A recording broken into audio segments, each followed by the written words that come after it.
Guys, I want to talk about The Outer Worlds, the RPG that's coming out in 2019. It's made by Obsidian, and the two guys that are kind of leading it are the guys who made the original Fallout, Tim Kaine and Leonard Boyowski. Now, as soon as I saw this, as soon as I kind of started reading about it, the first thing that came to me head was Fallout 76. It's going to be a load of shite.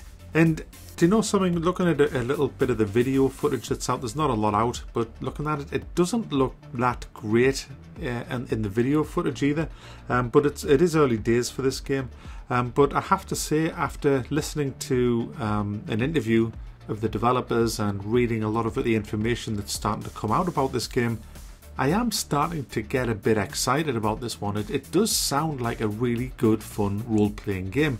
Role-playing games are weird because certain people like certain types of role-playing games. The whole spectrum of role-playing is so vast, and it's hard to kind of please everybody when you're talking about role-playing games. But this one kind of pleases me. It does the things that I want to see in a good role-playing game. For example, I don't like the protagonist voiced, and in this game the protagonist is not voiced. I am the protagonist when I play the game.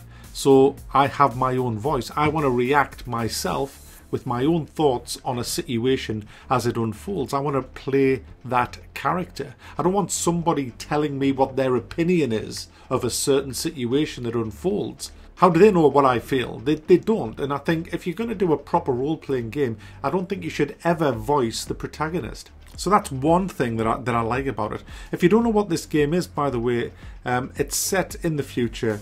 Worlds are being colonized far and wide, and you play the role of a guy who wakes up on a colony ship that's kind of broke down, and you have to uncover why it's broke down. There's two planets right next to where you are, and you can travel to these planets and do quests on these planets. You also get companions, and you can take up to 2 companions with you when you go to these planets and do these missions. You can pick up extra companions and they will stay on your ship. Now, another good thing about the role-playing aspect of this game is there is not one way to do a mission. And in a role-playing game, there should never be just one way to do a mission. There should always maybe be an obvious way. There should be a violent way. There should be a diplomatic way. There might be a puzzly, stealthy kind of cunning way. But essentially, it should always boil down to, do I just want to go in there and blow the shit out of everybody? Do I want to sneak around? The person that is controlling the game should be allowed to choose whatever way they want, and the developers should accommodate that within reason. For example, basically, there should always be a violent way. There should always be a violent option. But this is the thing that I was going to say. Your companions might disagree with a certain way you're doing something and may just say, do you know what, Mac? You're a complete bellend. I'm going back to the ship. I'm not having any part in this. What you're doing here, I think it's wrong. Blah, blah, blah, blah, blah. And then they just, naff off back to the ship. Which, isn't that great? Isn't that, because you kind of have to, I would imagine, I mean, I don't know this yet, but I would imagine you will have to kind of look at the character behind certain companions and think, that one's a bit of a snowflake. I'm not going to take this one here because I think I'm going to be a bastard on this mission. But them there, they're right f***ing head case. You come with me, sunshine.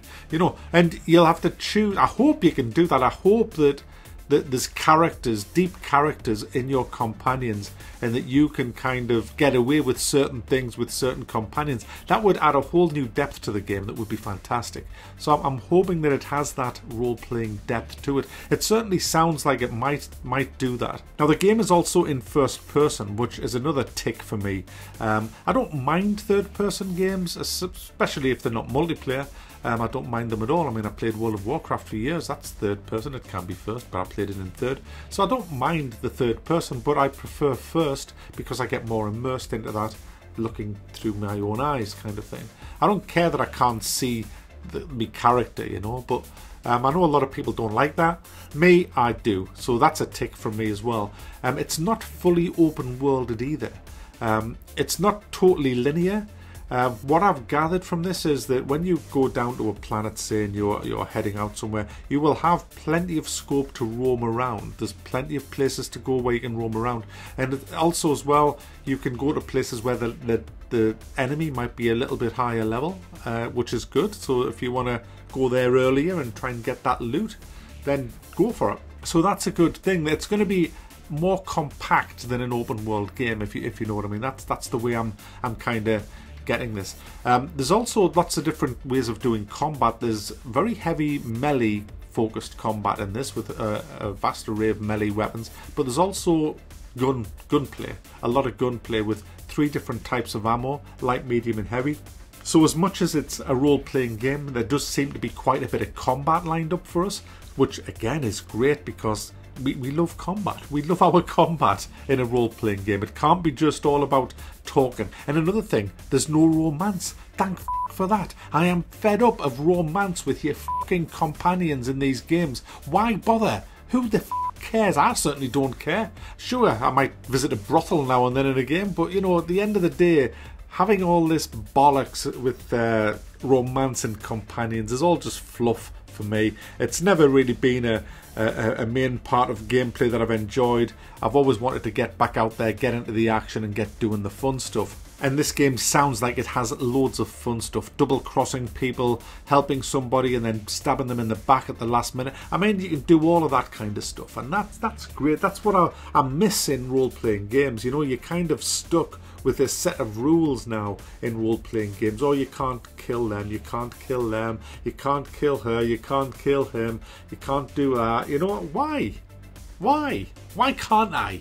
So hopefully there'll be a lot more scope for just being able to be a bastard. If I want to roleplay a bastard, then let me roleplay a bastard, you know? And another thing that I like about this, there's a lot of things I like about this. Another thing I like about this, you have perks, okay? Which is fair enough, you have perks, but you also have flaws.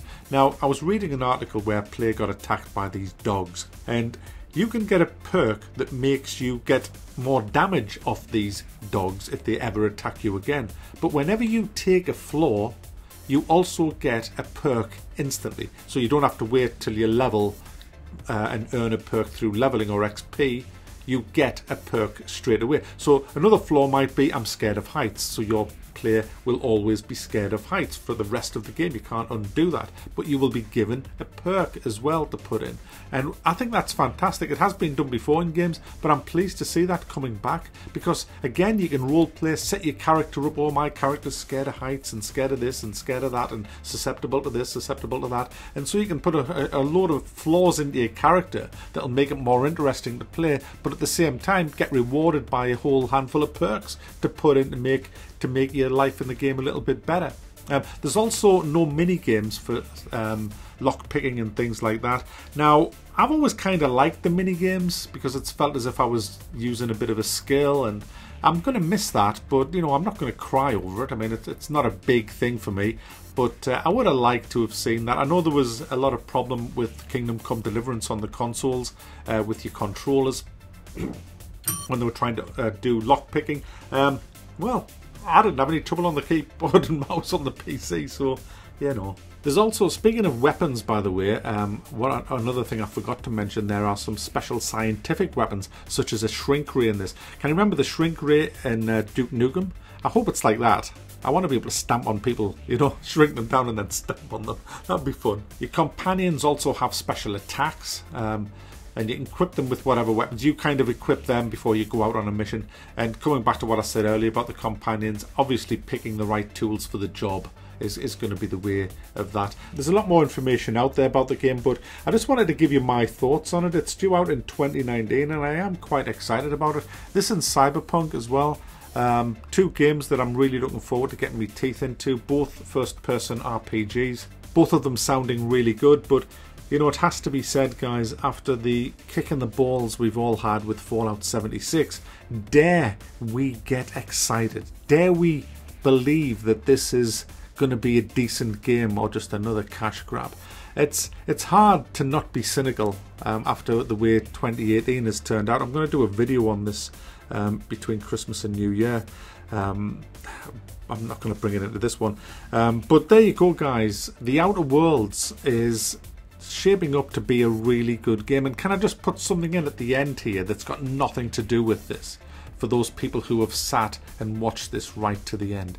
If you go to Steam within the next 24 hours, you can get Sins of a Solar Empire Rebellion for free. It's a 4X space game, one of the best ever made. Absolutely fantastic. I've done a review of it on this channel. If you search for it, you'll be able to watch the review. The review was done a couple of years ago. It's a really good game and it's free. Well worth a free. Well worth a free. So off you go. You can grab that on Steam, totally free today.